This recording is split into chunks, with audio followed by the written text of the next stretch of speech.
Part 7, Ran 2022. Pintu terbuka. Sosok wanita bertubuh gempal berdiri di ambang pintu dengan bercekak pinggang. Mau cari siapa? Tanyanya garang. Lupi ngeper melihat wanita yang lebih sangar dari dugaannya. Viga, dia istrinya Mas Raswan? Serem gini penampakannya, bisik Lupi.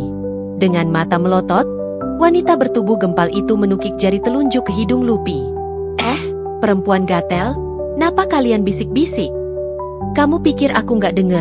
Perempuan cacing, badan kayak papan penggilasan, kerempeng, sok-sokan mau berhadapan ama aku. Lupi tambah ngeper. Lebih galak istrinya Mas Raswan daripada Viga. Wanita berambut pirang belang-belang itu menyikut sahabatnya. Viga, ngomong kamu. Viga meneguk ludah. Kamu istrinya Mas Raswan ya? Tak dijawab, wanita bertubuh gempal itu bertanya balik.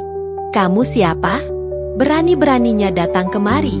Minta diremek-remek kamu ya, dasar pelakor.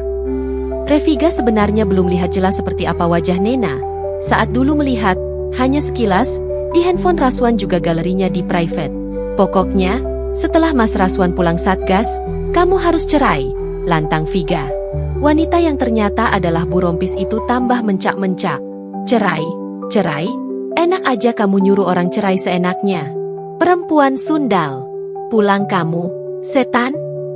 Viga menunjuk wajah lebar Bu Rompis. Pantesan Mas Raswan ninggalin kamu. Udah jelek, badan melar, galak, mana ada suami betah. Hina Viga. Bu Rompis gregetan dan langsung mendorong Viga hingga wanita itu terjengkang ke tanah. Lupita yang ngeri lihat adegan dorong-dorongan itu langsung menarik Viga pergi. Kabur, gah. King Kong bisa ngamuk, ucap Lupita ketakutan. Cacing giling ngatain aku King Kong. Awas ya kalian. Bu Rompis dengan berapi-api langsung menarik selang di taman, mengguyur kedua wanita menor itu dengan air dari selang. Viga dan Lupi berteriak-teriak seraya berlari pontang-panting. Mandi dah sana. Wanita barbar, teriak Viga. Bu Rompis memperlihatkan tinjunya. Awas aja kalian balik lagi ke sini. Bukan aku guyur air lagi, langsung aku bakar kalian sama sampah di belakang rumah. Reviga dan Lupita masih lari pontang-panting kebasahan. Make up-nya luntur semua. Orang-orang yang berpapasan jadi melempar tatapan aneh ke mereka. Baknya habis kecebur got ya? Celetuk ibu-ibu yang lagi nongkrong sambil nunggu tukang kredit panci lewat. Viga tambah suwot. Sialan wanita itu. Aku aduin ke Mas Raswan entar. Di rumah, Bu Rompis langsung lari ke belakang rumah dengan tawa membahana. Puas mengerjai dua tamu tak diundang itu. Mereka sudah pergi, Bu? Tanya Nena yang menunggu di belakang. Sudah, Tante. Aku siram dia pakai air keran di depan. Jawab Bu Rompis masih berapi-api. Waduh, kaget Nena. Bingung juga mau menanggapi bagaimana. Biarkan aja, Tante. Kalau dia nekat datang lagi, awas aja. Nena berdiri kaku bin kiku. Tadi, dia memang meminta tolong ke Bu Rompis untuk menemui wanita kekasih Raswan tersebut. Sebenarnya Nena tadi sudah sampai depan pintu. Sebelum pintu dibuka, ia mengintip dulu dari jendela, dan terkejut ternyata tamunya itu kekasih suaminya. Nena hafal wajah karena pernah melihat fotonya. Tak ingin ada ribut-ribut, apalagi ada Davis di rumah. Nena pun meminta tolong ke Bu Rompis untuk menemui wanita itu di depan. Puas saya ngomel. Tan, udah dari subuh anak-anak bikin emosi. Yang barangnya berantakan, susah dibangunin. Belum lagi minta diisikan kuota aja. Bikin emosi. Untung ada dua wanita kampret itu datang, jadi emosi saya tersalurkan dengan tepat, curcol Bu Rompis. Nena tertawa kaku, mirip cengiran kuda. Begitu? Ya, Bu. Hihihi. Di KRI Teluk Gilimanuk, Raswan melangkah masuk ke dalam, ke tempat tidurnya. Bukan tempat tidur seperti di mes, tetapi ramai-ramai dengan alas seadanya, yang penting bisa tidur.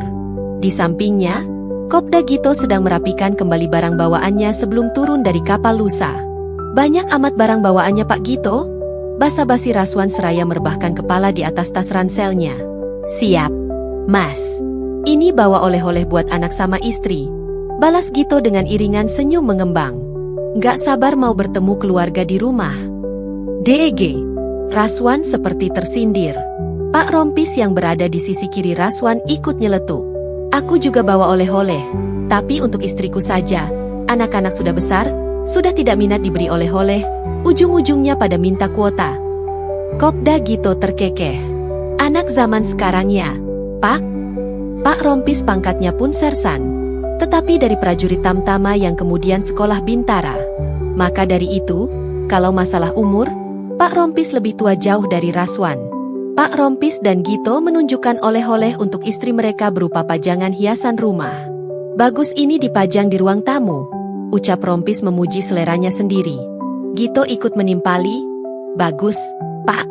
Kalau selera istri saya, yang kayak kaligrafi, Pak. Ini benda pajangan dengan dasar hitam yang di atasnya terdapat ukiran kaligrafi dari bahan cangkang dipamerkan bapak dua anak itu. Bagus, tuh, sahut Rompis.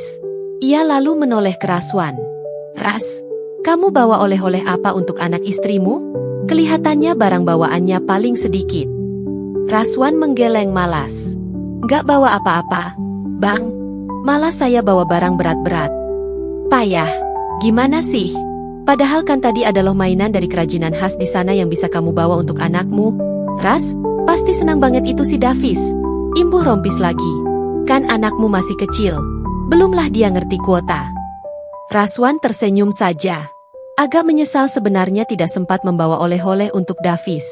Seperti yang Rompis katakan, di sana memang banyak kerajinan khas yang bisa dibawakan untuk anak-anak juga.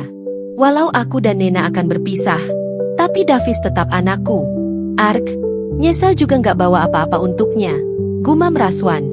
Walau sebenarnya dia juga sudah membeli kecil untuk Viga berupa gantungan kunci etnik. Pak Rompis, Komandan Pleton, Danton, yang baru katanya sudah laporan masuk batalion ya? Bahas Gito sambil merapikan lagi bungkusan pajangan kaligrafinya. Iya, tuh. Danton baru ini, aku sempat ketemu waktu acara di Kodim Kendal. Ganteng. Pak Fatur namanya. Duda, tapi belum punya anak, tutur Rompis. Dari Bintara terus secapa. Raswan melirik. Ada Danton baru. Bang.